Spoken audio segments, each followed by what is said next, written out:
Welcome to Let the Quran Speak. I'm Aisha, your host. If you Google radicalization of youth, what you'll find is a slew of articles linking Muslims, converts, and radicalization.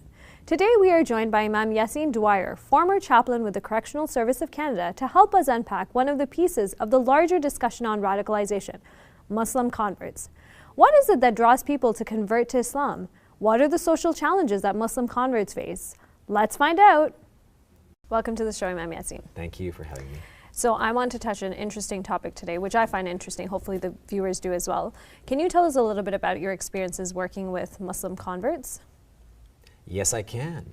I myself am a convert to Islam. I converted to Islam perhaps 20 to 21 years ago. Oh wow, I didn't know that. Yes, and I have always found fraternity with those who have converted to Islam because we have very similar issues, similar concerns, similar struggles, with family, community, and even struggles with culture. One thing that I find with those who have converted to Islam is that there is the question of identity that's very, very important and sometimes can be very problematic. That as Muslims, we know that there's no such thing as an Islamic culture. Rather, there are Muslim cultures. And I myself am a Canadian. I was born in Canada, in Winnipeg, Manitoba. Some call it Winterpeg, Manitoba. I was born there. My mother and father are from Jamaica. I am a Muslim, so I have a multiple of identities. Being a Muslim is not my only identity.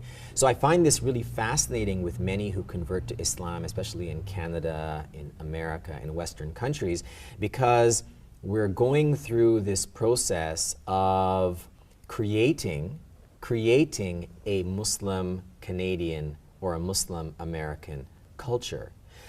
We can't forget as well that those luminaries of the Islamic past, such as Abu Bakr, Umar, Uthman, Imam Ali, may God be pleased with all of them, they were all converts to Islam as well.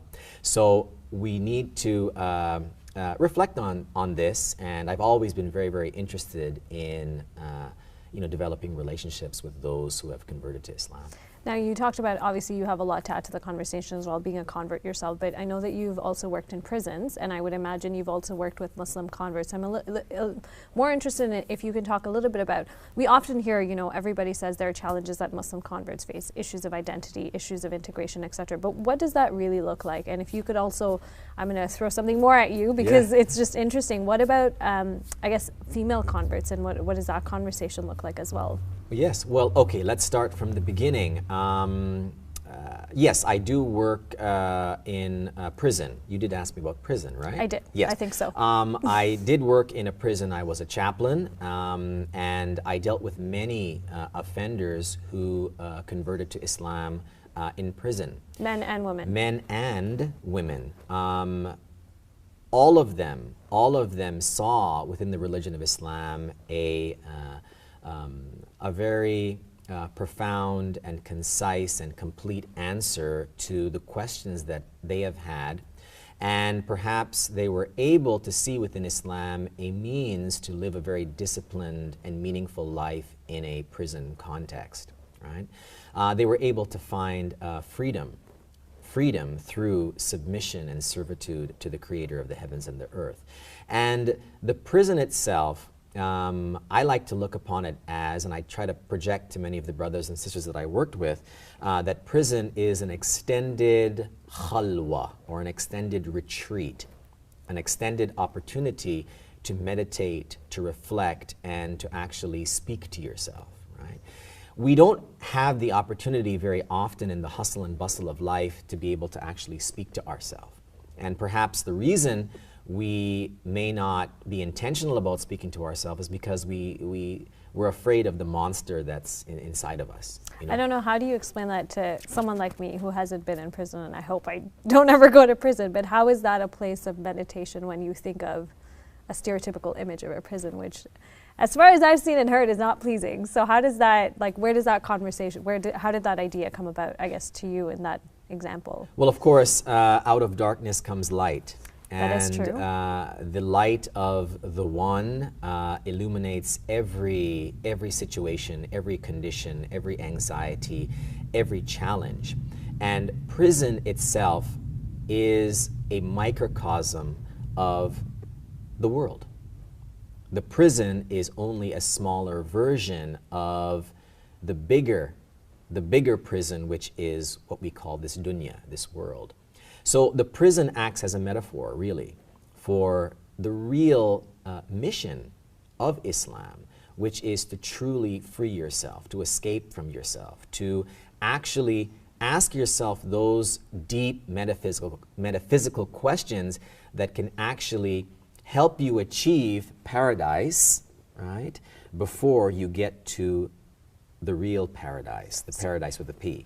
So are you finding in your work, were you finding that the Muslim converts that were in prison, whatever their charges may be, men or women, that was sort of a turning point for them, and then when they came out of prison, it was different? Or like, what does that look like? Well, everyone is different, and for many of them, at least those that I worked with very intimately, they were very interested in Islamic spirituality and interested in how Islamic spirituality can speak to their particular struggle, their particular offense, and how Islam can speak to helping them and facilitate this journey to becoming a complete human being. They found in Islam a very, very concise and practical means of doing that. So did they also, you mentioned a little bit about the challenges that they face. What are those challenges and how did they relate that, I guess, to the religion, just helping our viewers better understand? Well, Islam is based on three particular dimensions. The first dimension has to do with doing. As Muslims, we pray, we fast. We have the pillars of Islam. Islam is also based upon knowing. We have the pillars of belief that revolve around believing in the oneness of God, believing in the angels, believing in all of the books, all of the prophets of God, believing in the last day, and believing in something called qadr, which means destiny. So whatever comes to us was never meant to pass us by, and whatever passes us by was never meant to come to us, right? So this is what we must know as Muslims. But there's a third dimension that we refer to as ihsan, I-H-S-A-N, or beautification, which means, as our Prophet Muhammad, peace and blessings be upon him, said, to worship God as though you see God, though you cannot see God, to know that God sees you. So Islam is about doing, it's about knowing, but it's also about this third dimension, which has to do with becoming or being something more than perhaps you think you can be. So how can you be something more when you're dealing with, as a convert, you're dealing with a lot of challenges within the community, you know, especially in this day and age with all of the incidences that are happening, associations of Muslims and terrorism, and then even recently in the two incidences that happened in Ottawa and Quebec, the two individuals that were convicted, where there were always associations made that, you know, they were potentially converts of Islam or had associations with that. So yes. Where does that leave us and how does that fit into the bigger picture? Well, of course, you know, what led up to those very tragic events are very multi-layered and perhaps cannot be, you know, collapsed into, you know, a few sentences or a few statements. But what I would say is this, that when it comes to the challenges that converts have, understand that God does not give any soul more than it can bear. And perhaps I can offer a very, very brief story that I've mentioned to many of the offenders when I was working with corrections, is that there was a grandmother who was sitting with her granddaughter and wanting to transmit some wisdom. And the elders are possessors of wisdom that they need to transmit to the young. And so she decided that she was going to offer her daughter, her granddaughter, some wisdom. So she placed a bowl of eggs, a bowl of carrots, and some coffee in 3 pots with water. And she brought these pots to a boil. And she took out, after they boiled for a few minutes, she took out the carrots, she took out the eggs, and she took out, poured out the coffee. And she asked her granddaughter, what do you see there? What do you see? And the granddaughter said, I see eggs, I see carrots, and I see coffee. the grandmother said, "What do you really see? What do you really see?" And the granddaughter said, I don't know. What is it, Grandma?" She said, "Well, with the eggs, they went into the boiling water, you know, with a shell and very soft on the inside. And after being exposed to the water, the pressures of that boiling water, it became very hard. Right? The inside became very, very hard. The carrots went into the boiling water, right? Very hard, but after being exposed to the boiling water, became, you know, very, very soft.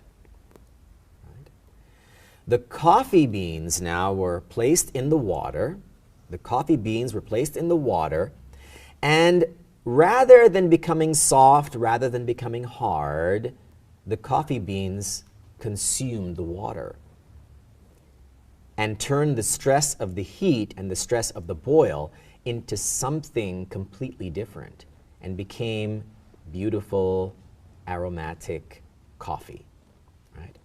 So my advice to many of the brothers and sisters that I worked with is, you know, to ask themselves, well, which one of these are you, right? Are you the egg? Are you the carrots? Or are you coffee? And I remind all of them, as I remind all converts, as I always remind myself, to be coffee. I agree. I'm not a convert, but I love coffee, so I'm going to go with you on that one. Excellent. Very good. Thank you very much, Imam Yassin. That's all the time we have. And we'll, I guess, hopefully see you soon again. Okay. Thank you very much for having me.